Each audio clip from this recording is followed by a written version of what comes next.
Friends, ಇವತ್ತಿನ ವಿಡಿಯೋದಲ್ಲಿ ನಾನು KFC ಮೆಕ್ಡೊನಾಲ್ಡ್ಗಿಂತನೂ ತುಂಬಾ ಟೇಸ್ಟಿಯಾಗಿರುವಂಥ ಬರ್ಗರ್ ರೆಸಿಪಿಯನ್ನು ನಿಮ್ಮೊಂದಿಗೆ ಶೇರ್ ಮಾಡ್ಕೊಳ್ತಿದ್ದೇನೆ.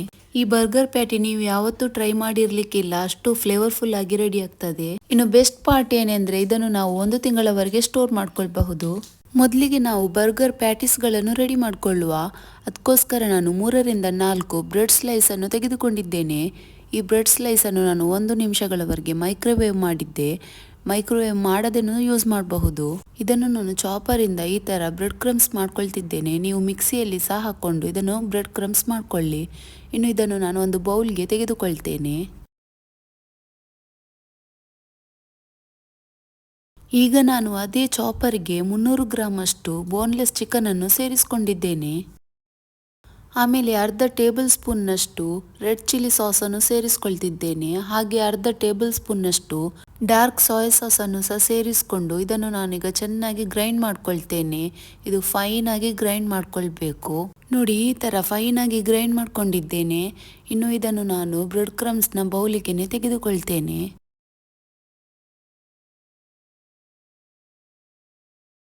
ಇನ್ನೊಂದು ಸಣ್ಣ ಬೌಲ್ಗೆ ಒಂದು ಮೊಟ್ಟೆಯನ್ನು ತೆಗೆದುಕೊಳ್ತೇನೆ.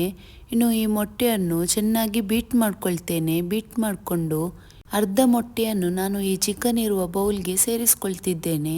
ಇನ್ನುಳಿದ ಅರ್ಧ ಮೊಟ್ಟೆಯನ್ನು ನಾನು ಈಗ ಸೇರಿಸ್ಕೊಳ್ಳುವುದಿಲ್ಲ. ಇದನ್ನು ನಾನು ಮತ್ತೆ ಏನು ಮಾಡಬೇಕಂತ ಹೇಳ್ತೇನೆ. ಇನ್ನು ಇದಕ್ಕೆ ಕೆಲವು ಇಂಗ್ರೀಡಿಯೆಂಟ್ಸ್ಗಳನ್ನೆಲ್ಲ ಸೇರಿಸ್ಕೊಳ್ಳಿಕ್ಕುಂಟು. ಮೊದಲಿಗೆ 1 ಟೇಬಲ್ ಸ್ಪೂನ್ನಷ್ಟು ಹಸಿರು ಮೆಣಸಿನಕಾಯಿಯನ್ನು ಸಣ್ಣ ಸಣ್ಣದಾಗಿ ಕಟ್ ಮಾಡ್ಕೊಂಡು ಸೇರಿಸ್ಕೊಂಡಿದ್ದೇನೆ. ಆಮೇಲೆ ಅರ್ಧ ಚಮಚದಷ್ಟು ಬೆಳ್ಳುಳ್ಳಿ ಹುಡಿ, ಹಾಗೆ ಅರ್ಧ ಚಮಚದಷ್ಟು ಶುಂಠಿ ಹುಡಿಯನ್ನು ಸೇರಿಸ್ಕೊಂಡಿದ್ದೇನೆ. ಆಮೇಲೆ ಅರ್ಧ ಚಮಚದಷ್ಟು ನೀರುಳ್ಳಿ ಹುಡಿಯನ್ನು ಸೇರಿಸ್ಕೊಂಡಿದ್ದೇನೆ. ಹಾಗೆ ಅರ್ಧ ಚಮಚದಷ್ಟು ಮೆಣಸಿನ ಹುಡಿಯನ್ನು ಸೇರಿಸ್ಕೊಂಡಿದ್ದೇನೆ. ನಿಮಗೆ ಖಾರ ಎಷ್ಟು ಬೇಕಂತ ನೋಡಿಕೊಂಡು ಮೆಣಸಿನ ಹುಡಿಯನ್ನು ಸೇರಿಸ್ಕೊಳ್ಳಿ. ಆಮೇಲೆ ಅರ್ಧ ಚಮಚದಷ್ಟು ಪ್ಯಾಪ್ರಿಕಾ ಪೌಡರನ್ನು ಸೇರಿಸ್ಕೊಂಡಿದ್ದೇನೆ. ಹಾಗೆ ಅರ್ಧ ಚಮಚದಷ್ಟು ಕರಿಮೆಣಸಿನ ಹುಡಿ ಬ್ಲ್ಯಾಕ್ ಪೆಪ್ಪರನ್ನು ಸೇರಿಸ್ಕೊಂಡು ಆಮೇಲೆ ರುಚಿಗೆ ತಕ್ಕಷ್ಟು ಉಪ್ಪನ್ನು ಸೇರಿಸ್ಕೊಳ್ತಿದ್ದೇನೆ. ನಾನು ಅರ್ಧ ಚಮಚದಷ್ಟು ಉಪ್ಪನ್ನು ಸೇರಿಸ್ಕೊಂಡು ಇನ್ನು ಇದನ್ನೆಲ್ಲ ನಾವು ಚೆನ್ನಾಗಿ ಮಿಕ್ಸ್ ಮಾಡ್ಕೊಳ್ಬೇಕು. ನೋಡಿ, ನಾನು ನೀಟಾಗಿ ಮಿಕ್ಸ್ ಮಾಡ್ಕೊಂಡಿದ್ದೇನೆ. ಇದು ಈ ಥರ ಡ್ರೈ ಆಗಿ ಇರಬೇಕು. ಬರ್ಗರ್ ಪ್ಯಾಟಿಯ ಡೋ ಈ ಹದದಲ್ಲಿ ಇರಬೇಕು. ಇಲ್ಲಾಂದರೆ ಇದು ಲೂಸ್ ಥರ ಇದ್ದರೆ ಇದನ್ನು ನಮಗೆ ಶೇಪ್ ಕೊಡಲಿಕ್ಕೆಲ್ಲ ಕಷ್ಟ ಆಗ್ತದೆ. ಮತ್ತು ಬರ್ಗರ್ ಪ್ಯಾಟಿ ಚೆನ್ನಾಗಿ ಬರುವುದಿಲ್ಲ. ನೋಡಿ, ನಾನು ಕೌಂಟರಲ್ಲಿ ಒಂದು ಬಟರ್ ಪೇಪರ್ನ ಪೀಸನ್ನು ಇಟ್ಕೊಂಡಿದ್ದೇನೆ. ಆಮೇಲೆ ಅದರ ಮೇಲೆ ನಾನು ಆಯಿಲಿಂದ ಬ್ರಷ್ ಮಾಡ್ಕೊಳ್ತಿದ್ದೇನೆ. ಈಗ ನಾವು ರೆಡಿ ಮಾಡಿಕೊಂಡ ಬರ್ಗರ್ ಪ್ಯಾಟಿಯ ಡೋ ಉಂಟಲ್ಲ, ಅದನ್ನು ನಾವು ಈ ಬಟರ್ ಪೇಪರ್ನ ಮೇಲೆ ತೆಗೆದುಕೊಳ್ಬೇಕು. ಇನ್ನು ಇದನ್ನು ಸ್ವಲ್ಪ ಕೈಯಿಂದ ಸ್ವಲ್ಪ ಈ ಥರ ಪ್ರೆಸ್ ಮಾಡಿಕೊಂಡು ಇದನ್ನು ಸ್ವಲ್ಪ ಫ್ಲ್ಯಾಟ್ ಮಾಡಿಕೊಳ್ಳೋಣ.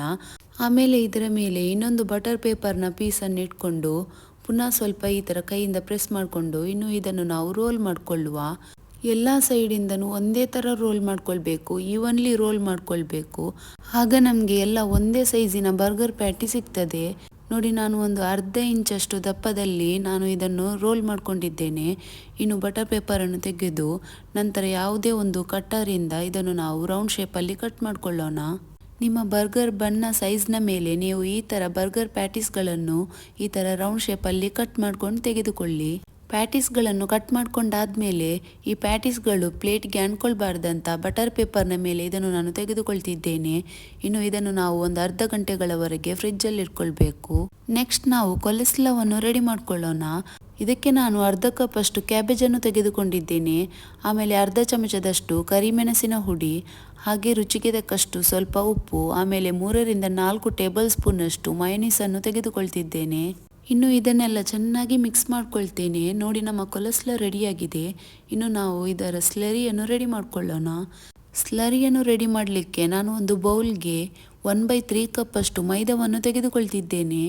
ಆಮೇಲೆ ಅದೇ ಬೌಲ್ಗೆ 1 ಟೇಬಲ್ ಸ್ಪೂನ್ನಷ್ಟು ಕಾರ್ನ್ಫ್ಲೋರನ್ನು ಸೇರಿಸ್ಕೊಂಡು ಸ್ವಲ್ಪ ಉಪ್ಪನ್ನು ಸೇರಿಸ್ಕೊಂಡಿದ್ದೇನೆ. ಮೊದಲಿಗೆ ಈ ಡ್ರೈ ಇಂಗ್ರೀಡಿಯೆಂಟ್ಸ್ಗಳನ್ನು ಸ್ವಲ್ಪ ಮಿಕ್ಸ್ ಮಾಡಿಕೊಳ್ಳೋಣ. ಆಮೇಲೆ ಆಗ ನಾವು ತೆಗೆದಿಟ್ಟ ಅರ್ಧ ಮೊಟ್ಟೆ ಉಂಟಲ್ಲ, ಅದನ್ನು ನಾವು ಇದಕ್ಕೆ ಈಗ ಸೇರಿಸ್ಕೊಳ್ಬೇಕು.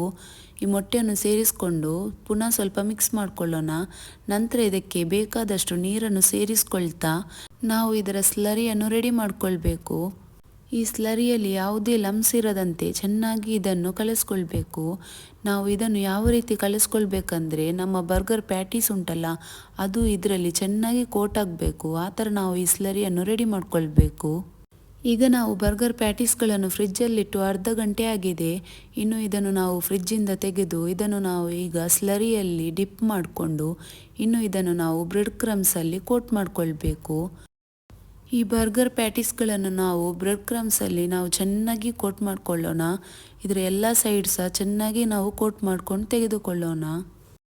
ಈ ಥರ ಬರ್ಗರ್ ಪ್ಯಾಟೀಸ್ಗಳನ್ನು ಚೆನ್ನಾಗಿ ಕೋಟ್ ಮಾಡಿಕೊಂಡು ನಿಮಗೆ ಬೇಕಿದ್ದರೆ ಇದನ್ನು ಫ್ರೀಝರಲ್ಲಿ ಸ್ಟೋರ್ ಮಾಡ್ಕೊಳ್ಬಹುದು.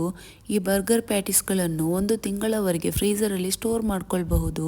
ಇದು ಹಾಳಾಗುವುದಿಲ್ಲ. ಇನ್ನು ಚೆನ್ನಾಗಿ ಬಿಸಿಯಾದ ಎಣ್ಣೆಯಲ್ಲಿ ಈ ಬರ್ಗರ್ ಪ್ಯಾಟೀಸ್ಗಳನ್ನು ಫ್ರೈ ಮಾಡ್ಕೊಳ್ಳೋಣ.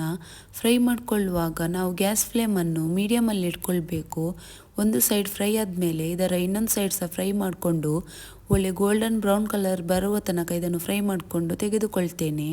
ಈ ಥರ ನೀವು ಬರ್ಗರ್ ಪ್ಯಾಟೀಸ್ಗಳನ್ನು ಮನೆಯಲ್ಲೇ ರೆಡಿ ಮಾಡಿಕೊಂಡು ಫ್ರೀಝರಲ್ಲಿ ಸ್ಟೋರ್ ಮಾಡ್ಕೊಳ್ಬಹುದು. ಆಮೇಲೆ ನಿಮ್ಮ ಮಕ್ಕಳ ಲಂಚ್ ಬಾಕ್ಸ್ಗೆಲ್ಲ ಬರ್ಗರ್ ಮಾಡ್ಕೊಂಡು ಕೊಡಬಹುದು. ಹಾಗೆ ಇನ್ನು ಬರುವ ರಂಜಾನ್ಗೂ ಈ ರೆಸಿಪಿಯನ್ನು ನೀವು ಸೇವ್ ಮಾಡ್ಕೊಳ್ಬಹುದು. ಈಗ ಈ ಬರ್ಗರ್ ಪ್ಯಾಟೀಸ್ಗಳು ಒಳ್ಳೆ ಬಿಸಿ ಉಂಟು. ಈ ಪ್ಯಾಟೀಸ್ಗಳು ಒಳ್ಳೆ ಬಿಸಿ ಇರುವಾಗಲೇ ಇದರ ಮೇಲೆ ನಾವು ಈ ಸ್ಲೈಸ್ ಚೀಸನ್ನು ಇಡಬೇಕು. ಬರ್ಗರ್ ಪ್ಯಾಟಿಯ ಮೇಲೆ ಚೀಸ್ ಇಡುವುದರಿಂದ ಬರ್ಗರ್ ಪ್ಯಾಟಿಯ ಬಿಸಿಗೆ ಈ ಚೀಸ್ ಮೆಲ್ಟ್ ಆಗ್ತದೆ. ಇನ್ನು ಉಳಿದ ಬರ್ಗರ್ ಪ್ಯಾಟೀಸ್ಗಳನ್ನು ನಾನು ಈ ಥರ ಒಂದು ಏರ್ಟೈಟ್ ಕಂಟೈನರಲ್ಲಿ ಹಾಕ್ಕೊಂಡು ಫ್ರೀಸ್ ಮಾಡ್ಕೊಳ್ತೀನಿ. ಇದನ್ನು ನಾವು 1 ತಿಂಗಳವರೆಗೆ ಫ್ರೀಝರಲ್ಲಿ ಸ್ಟೋರ್ ಮಾಡ್ಕೊಳ್ಬಹುದು.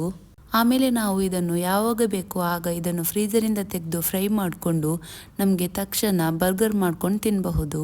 ಇನ್ನು ನಾವು ಮಾಯೋ ಚಿಲ್ಲಿ ಸಾಸನ್ನು ರೆಡಿ ಮಾಡಿಕೊಳ್ಳೋಣ.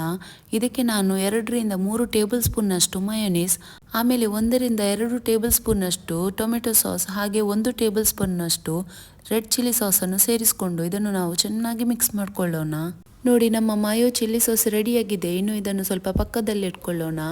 ನೋಡಿ, ಬರ್ಗರ್ ಬನ್ಸನ್ನು ತೆಗೆದುಕೊಂಡಿದ್ದೇನೆ. ಬರ್ಗರ್ ಬನ್ಸ್ನ ಒಂದು ಸೈಡಿಗೆ ನಾನು ಬಟರನ್ನು ಅಪ್ಲೈ ಮಾಡ್ಕೊಳ್ತಿದ್ದೇನೆ.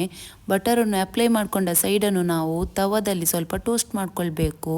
ಈ ಬರ್ಗರ್ ಬನ್ಸ್ಗಳನ್ನು ಸ್ವಲ್ಪ ಟೋಸ್ಟ್ ಮಾಡ್ಕೊಂಡಾದ್ಮೇಲೆ ಇದನ್ನು ನಾನು ಒಂದು ಪ್ಲೇಟಿಗೆ ತೆಗೆದುಕೊಳ್ತೇನೆ. ಇನ್ನು ನಾವು ಬರ್ಗರನ್ನು ಅಸೆಂಬಲ್ ಮಾಡ್ಕೊಳ್ಳೋಣ. ಈಗ ನಾವು ಟೋಸ್ಟ್ ಮಾಡ್ಕೊಂಡ ಸೈಡ್ ಉಂಟಲ್ಲ, ಅದರ ಮೇಲೆ ನಾವು ಈಗ ಮಾಯೋ ಚಿಲ್ಲಿ ಸಾಸನ್ನು ಅಪ್ಲೈ ಮಾಡ್ಕೊಳ್ಬೇಕು. ಡಿಸೈರ್ಡ್ ಅಮೌಂಟಲ್ಲಿ ಮಾಯೋ ಚಿಲ್ಲಿ ಸಾಸನ್ನು ನಾನು ಚೆನ್ನಾಗಿ ಅಪ್ಲೈ ಮಾಡ್ಕೊಳ್ತೇನೆ. ಆಮೇಲೆ ಇದರ ಮೇಲೆ 1 ಪೀಸ್ ಲೆಟಸ್ ಎಲೆಯನ್ನು ಇಟ್ಕೊಳ್ತೇನೆ. ಇನ್ನು ಈ ಎಲೆಯ ಮೇಲೆ ಆಗ ನಾವು ರೆಡಿ ಮಾಡಿಕೊಂಡ ಕೊಲೆಸ್ಲಾ ಉಂಟಲ್ಲ, ಅದನ್ನು ನಾವು ಎಲೆ ಮೇಲೆ ಚೆನ್ನಾಗಿ ಸ್ಪ್ರೆಡ್ ಮಾಡ್ಕೊಳ್ಳೋಣ. ಈ ಕೊಲೆಸ್ಲಾ ಬರ್ಗರ್ನ ಟೇಸ್ಟನ್ನು ನೆಕ್ಸ್ಟ್ ಲೆವೆಲ್ಗೆ ತಗೊಂಡೋಗ್ತದೆ. ನೀವು ಟ್ರೈ ಮಾಡಲಿಲ್ಲ ಅಂದರೆ ಒಂದ್ಸಲ ಟ್ರೈ ಮಾಡ್ಕೊಂಡು ನೋಡಿ, ಖಂಡಿತ ನಿಮ್ಗೆ ಇಷ್ಟ ಆಗಬಹುದು. ಕೊಲೆಸ್ಲಾವನ್ನು ಸ್ಪ್ರೆಡ್ ಮಾಡ್ಕೊಂಡಾದ್ಮೇಲೆ ಇನ್ನು ಇದರ ಮೇಲೆ ಬರ್ಗರ್ ಪ್ಯಾಟಿಯನ್ನು ಇಟ್ಕೊಳ್ಬೇಕು. ಈಗ ಬರ್ಗರ್ ಬನ್ನ ಇನ್ನೊಂದು ಸೈಡ್ಗೂ ಮಾಯೋ ಚಿಲ್ಲಿ ಸಾಸನ್ನು ಅಪ್ಲೈ ಮಾಡಿಕೊಂಡು ಬರ್ಗರ್ ಪ್ಯಾಟಿಯ ಮೇಲೆ ಇಟ್ಕೊಳ್ಳುವ. ನೋಡಿ ಫ್ರೆಂಡ್ಸ್, KFC ಮೆಕ್ಡೊನಾಲ್ಡ್ಗಿಂತಲೂ ಟೇಸ್ಟಿಯಾಗಿರುವಂಥ ಬರ್ಗರ್ ರೆಡಿಯಾಗಿದೆ. ಒಂದ್ಸಲ ನೀವು ಈ ಬರ್ಗರನ್ನು ಟ್ರೈ ಮಾಡ್ಕೊಂಡು ನೋಡಿ, ನಂತರ ನೀವು ಹೊರಗೆ ಸಿಗುವ ಎಲ್ಲ ಬರ್ಗರ್ಗಳನ್ನು ಮರೆತು ಬಿಡ್ತೀರಾ. ಫ್ರೆಂಡ್ಸ್, ನಿಮಗೆ ಈ ರೆಸಿಪಿ ಇಷ್ಟ ಆದರೆ ಒಂದು ಲೈಕ್ ಮಾಡಿ ನಮ್ಮ ಚಾನಲನ್ನು ಸಬ್ಸ್ಕ್ರೈಬ್ ಮಾಡಿಕೊಳ್ಳಿ. ಹಾಗೆ ಪಕ್ಕದಲ್ಲಿರುವ ಬೆಲ್ಲೈಕನನ್ನೊಂದು ಪ್ರೆಸ್ ಮಾಡಿಕೊಳ್ಳಿ. Thanks for watching.